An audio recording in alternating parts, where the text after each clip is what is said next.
folks, it's JR. We're going to get cranked up here on Echoes of Shannon Street case file. It's going to be episode 3, The Call, part 1. The timeline on the call is large enough that we can't get it all in one segment, so I think we can get it done probably in 2 parts or maybe 3. So just gonna play it by ear and see what happens. We've got Lindberg Sanders and Michael Coleman are both angry with each other and angry with the police.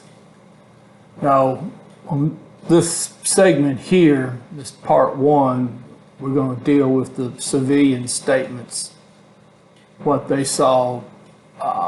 Actually, too, we're going to have this is going to be a little background on Lindberg Sanders himself. The reason he's such a critical character in all this is because he was their religious leader. So I think it would be helpful if everybody understands or appreciates where Lindberg Sanders was coming from, especially with the fact that he was a mental consumer. So that's going to impact what happens, but also you'll see the loyalty the members have to him, or at least half his members do. So let's go on and we'll go through this first little segment with the seating positions of everybody in the living room, and then we'll go right into the statements. If y'all remember from episode 2, Michael Coleman's called the police. Bobby Hester and Ray Swill are going to be heading over there. And if you remember from the previous episode, of course, you've got Lindberg's in a bad mood, Michael Coleman's in a bad mood, everybody's in a bad mood. Also, we're going to do a little background on Lindberg Sanders. That's what a good bit of this civilian statements that we see coming up are about. We need to know where Lindberg's coming from and what his followers think of him. All right, first statement here. During the time you have been associated with Lindberg Sanders, did he tell you why he had such a hatred for the police and that why he referred to them as the devil? I can remember only one thing. He said the police came and got him and was beating his head up against the wall or something. He just said that's when he opened his eyes and saw that's what the world was about. Did you ever hear him refer to himself as Little Jesus? Yes. Did he ever explain to you why he called himself Little Jesus? Yes. Said that God called upon him to interpret the Bible. How do you know Lindberg Sanders? I am a member of his religious group. What was your purpose for going to Lindberg Sanders' house? There was a meeting over at his house. What was the purpose of the meeting? He said the world was going to end and all the brothers were to meet over there. Did he say when the world was supposed to come to an end? Monday, he said. It was supposed to end on Monday. How many people were at Lindberg's house when you got there Monday? About 16. Can you name the people that you saw? Michael Coleman, Tim Coleman, Squeaky, that is all I know. Fred, Lee, Lindberg was there, Pete, Earl, all the guys that were killed was over there Monday. Did your group have a particular name? Everybody called us crazy, so we named ourselves the Lunch Bunch. We was out to lunch. Question, who is in charge of your group? Lindberg Sanders. Did Lindberg call himself anything as being head of the group? He was the elder. Did Lindberg ever tell you that he had died once and had come back as little Jesus and that he couldn't die anymore? Yeah, he had told us he had died once and wasn't supposed to die anymore. How did he tell you that he wouldn't die anymore? He told us that when he was committed, his wife had him committed for the first time, that when he was arrested and brought downtown, he was beat by the policeman. He said they handcuffed him and there was some words between him and the officer, and he told them he was little Jesus. And they said, okay, little Jesus, this is what you're going to get, and took his head and banged it against the floor. He laid there for a minute, and the next thing he remembered was standing in a corner. I guess he thought he was dead during the time they was beating his head. Getting back to Tuesday evening, January 11th, 1983, exactly where was you in the house when the policeman come? I was sitting in the doorway of the hall between the living room and the bathroom. Can you explain the exact location of the other people in the house when the police came? T.C., Earl, Mike, and David Jordan was on the couch by the front door. Pete, Tyrone, Jackie, and Reginald was on the love seat, and Lonnie, Juju, Cassell on the extension of the love seat on the south wall of the living room. Lindberg was sitting on the arm of the chair on the south wall of the living room.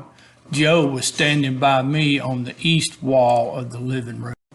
Tyrone Henley, you are under arrest and will be charged with assault to murder, TCA 39-604. This charge growing out of your assaulting officer R.O. Swill on Tuesday, January 11, 1983 at 2239 Shannon. You have the right to remain silent. Anything you say can and will be used against you in a court of law. You have the right to have a lawyer, either of your own choice or court-appointed if you cannot afford one, and to have your lawyer with you during questioning if you wish. Do you understand each of these rights I have explained to you? Yes. Having these rights in mind, do you wish to talk to us now? Yes. Tyrone, do you know Lindberg Sanders? Yes, he's my father. Was this occasion also, according to Lindberg, for the purpose that he had told y'all the world was coming to an end on Monday? Yeah, he had mentioned that the world was going to come to an end on Monday. And if we served our wives, that our wives would go to heaven. Did your father ever have any conversation with yourself or other members of the group in regards to his likes or dislikes for the policeman? No, he never said anything about the policeman to me. He never taught me to hate them or anything like that. Whenever I saw my father, he would just talk about things he read in the Bible. Do you recall a few years ago when your father was arrested by the complaint of Miss Sanders, his wife, and that as a result of this arrest by the police, that they had beat him around the head? Yes. What did he tell you about this? He said that to him it was a baptizing. He said the police tried to kill him, but they couldn't. He told me how they beat his head against the wall. That's all he said. Did he ever tell you or any members of the group that the police had killed him and that he had come back to life as little Jesus and that he couldn't die anymore? Yes, he did. Was it a known fact among your group that your father was the leader of this group? Yes, everyone looked at him as an elder, like your son would you. He was an elder. Do you know why your father's wife had him committed? No, I don't know why. I had heard that she was under the impression he was going crazy. That's all I know. Getting back to Tuesday, January 11, 1983, exactly how many people and what are their names that was in your father's house when the police arrived? My father, myself, Larnell, Joe, T.C., Pete, Reginald, Cassell, Earl, Michael, Juju, Jackie, Fred, David Lee. Exactly where were you in the house when the police knocked on the door? I was on the couch on the south wall of the living room. Who all was at the house on Tuesday, January 11, 1983, when you were there? Lindberg Sanders, Lonnie Sanders, Tyrone Hindley, Reginald McCrae, Jackie Robinson Young, Earl Thomas, Cassell Harris, Juju. I don't know his name, David Jordan, Joe, I can't say his last name, Fred Davis, Michael Coleman, Pete Murphy, and TC. I don't know his last name. After Michael called the police to the house, what did Lindberg Sanders tell you all about leaving before the police got there? He said if the police came here, some of y'all is going to get somewhere. He was talking to everybody, but he said he already knew if the police come there to the house, you are going to get somewhere because you are scared. Do you know what Lindberg meant by this? No, I didn't. Did you have a feeling by the statement that Lindberg made to you that something was going to happen when the police got to the house? I didn't know what, but I had this feeling. I couldn't think what he was talking about. Explain in detail the teachings of Lindberg Sanders to your group. It was the white man couldn't go to heaven, but the black man could. The Bible was made particularly for the black man, but not the white man. We couldn't eat pork or drink clear water. Don't commit fornication. Couldn't cut your hair. Couldn't shave. It was all right to smoke marijuana. He called it the herb from the fields. It was just the Holy Bible. Everything in the Bible was basic. Have you ever had a disagreement with Lindberg over his teachings? Several times. How would he react when you disagreed with him? He'd fly off real bad. He felt like if we had anything wrong, he could correct us. Did Lindberg make any statements to you that he did not like policemen? He disliked policemen, yeah. Did he ever mention the name of any policeman that he disliked more than others? He said all policemen were the same, white or black. If someone would have entered Lindberg's house while the group was there, would the group do anything to this person that Lindberg told them to? Yes. If the group had got in trouble, what would Lindberg think of someone running out on the group? I can't think of no name, but I know he would have a name for them. Terrible. I know that. Were they followers of his, really believed in his teachings, avid followers? Yes, avid followers of Lindberg. Lindberg said he was following as Jesus, and we were following Lindberg, so we were all following Jesus. Did the group look upon Lindberg as God, as a king? Yes. If some of the group would have wanted to come out of the house on Shannon Street, could Lindberg have talked them out of coming out? Yes. What was Lindberg's belief about death? That the only reason you would die was God killing you. That if you were doing what the book said, he says you couldn't die. Did Lindberg believe that any human being on earth could kill him? No. Mr. McCrae, do you know or are you acquainted with Lindberg Sanders? I know him. What is your association with him? I was raised in the neighborhood, went to Shannon School with his kids. Which of his kids are you speaking of? Larnell and Lacita Sanders. Through the years, you know, just grew up around each other. On Tuesday, January 11, 1983, were you in Lindberg Sanders' house? Yes, sir. Who else was at the house while you were there? Larnell Sanders, David Jordan, Cassell Harris, Andrew, I don't know his last name, Michael Coleman, James Murphy, myself, Jackie Young, T.C. Smith, Tyrone Hindley. It's Lindberg's son. Lindberg Sanders there were some guys there earlier in the day, and one of them was Melvin. Earl Thomas, my brother-in-law, he was there. Why had y'all spent the night at Lindberg's house? We had been reading the Bible all that day, and about 12 o'clock on Monday, when it got close to midnight, we was fixing to leave. We read the Bible some more, and he says, y'all are welcome to stay and spend the night. And we felt sorry for him because he was lonely, and we spent the night. What was the physical condition and mental condition of yourself and the other people in the house Tuesday evening when the police arrived? David, Lindberg, Larnell, Earl, the ones that was still in there.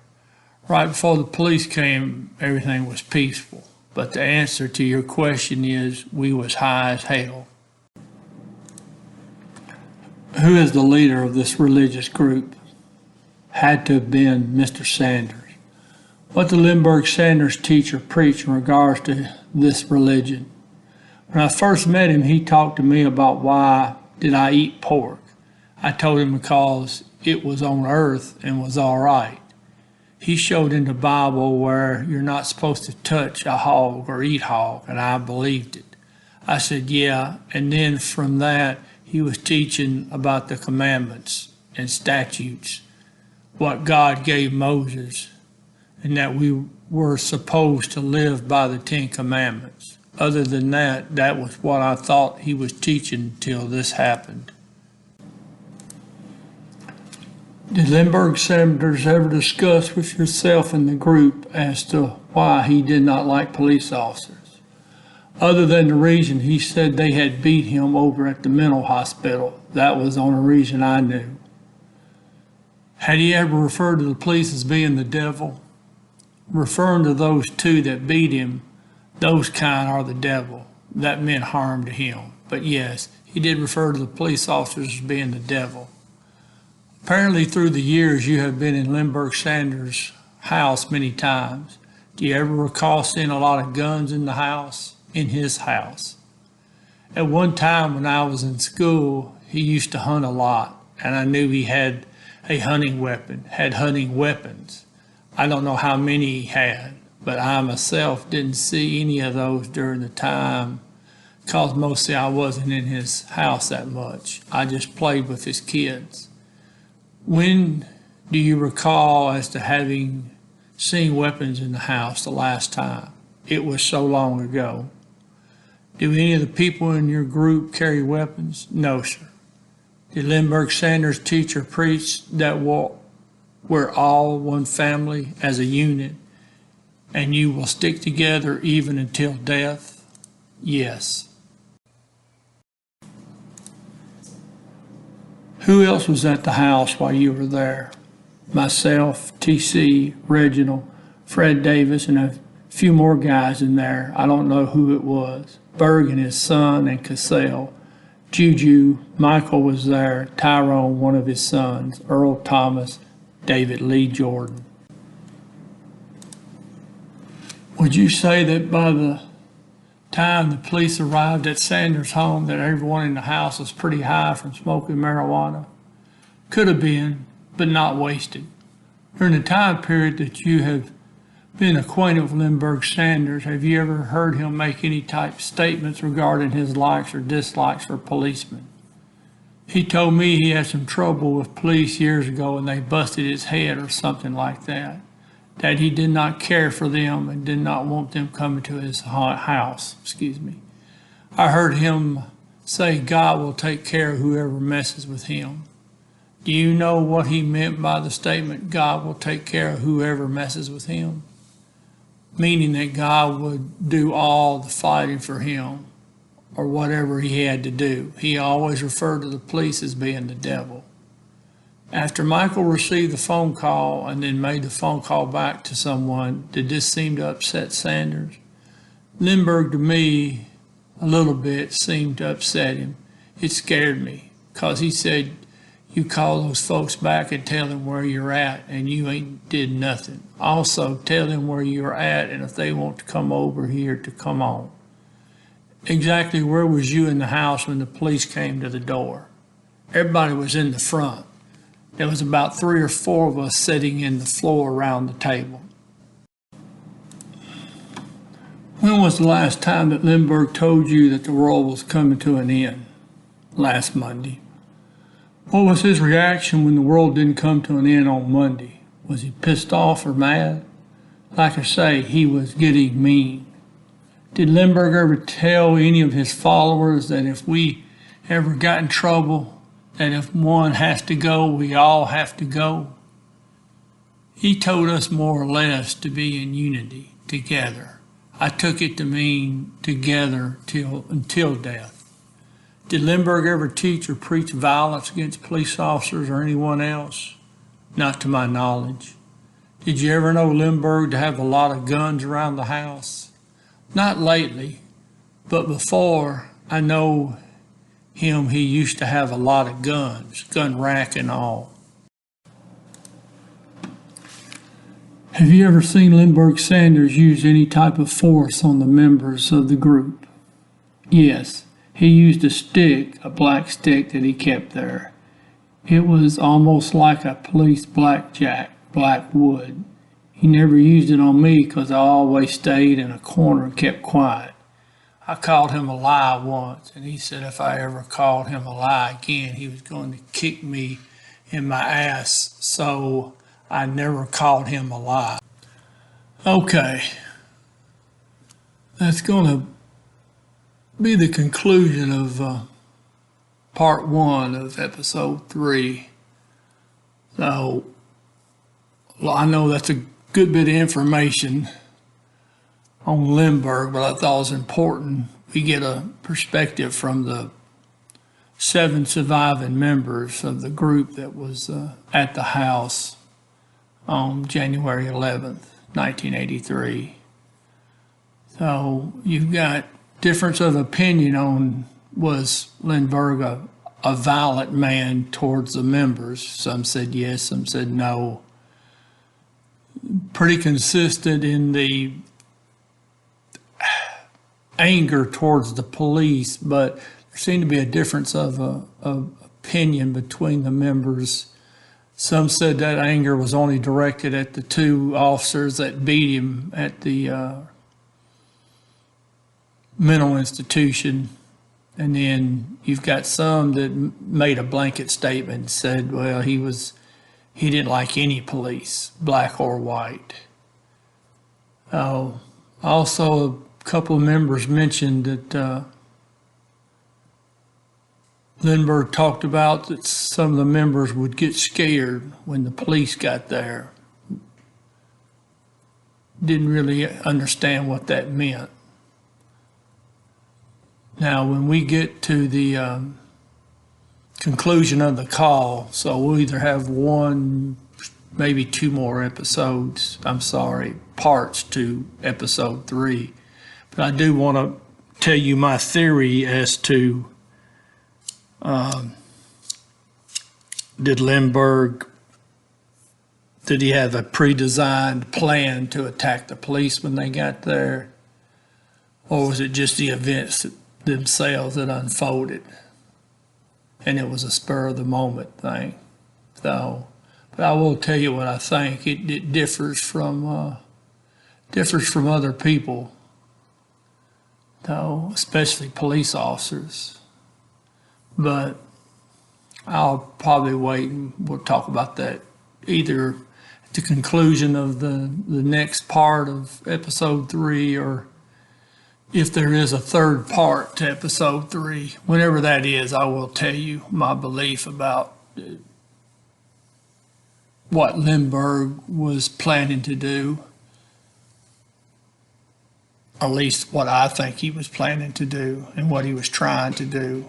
So, but anyways, we'll get to all that in part 2. So I appreciate y'all listening and your patience. I guess y'all have noticed that some of these statements, they're hard to read, the grammatical issues. So that's the same problem I had when I wrote the book. I put in there exactly what was in the files. So I did get some criticism that the book had grammatical errors, but they're grammatical errors because that's how the case file is reflected. So, but anyways, folks, thank you again for your patience with me, and we will see you in a couple of days, and we'll continue to work on this case file. Thank you.